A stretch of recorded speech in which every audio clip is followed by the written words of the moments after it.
So I just saw a video on my feed of a Japanese girl kneeling and crying on the floor in Peru. And the context is that apparently this girl was traveling and she saw this man selling something and she thought like it was something shady. So she started like insulting the man both in English and Japanese, according to the news or whatever. And then she realized like the man was not like trying to sell her anything weird, and she felt so bad that she ended up kneeling and crying and apologizing to the point where even the man felt bad. And he was like, "Oh, it's okay. I forgive you. Please don't cry. It's okay. It's okay."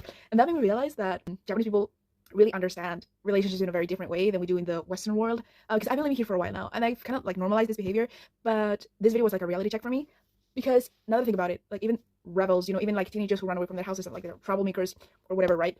Even if they bump into you, like they're gonna be really polite. Like they're gonna even bow a little bit and say like, "Oh, it's nothing." Like it is just the way things are here in Japan, and I feel like people like idealize it a little bit. Because I mean, okay, yeah, it's really polite, and I really, really love this about Japan. It's like people are really, really polite, and even if it's just for being polite and they don't really feel what they say, like tatemae honne, which we can talk about it in another video, it's really helpful, and it like keeps things going, keeps the harmony, which is like this is all what that's about, like people staying in good terms with each other, like not bothering someone next to you in any way possible.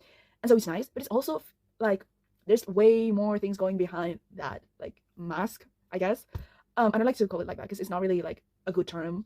But yeah, I feel like Western culture really does idolatrize, like really enjoy saying like, oh, Japanese people really understand honor in a different way. This must be like huge offense to her in her country. And I'm like, I want to say some things about this, but this video is already going to be pretty long. So let me know if you want a second part explaining in more detail or not, or I should just shut up. You guys decide.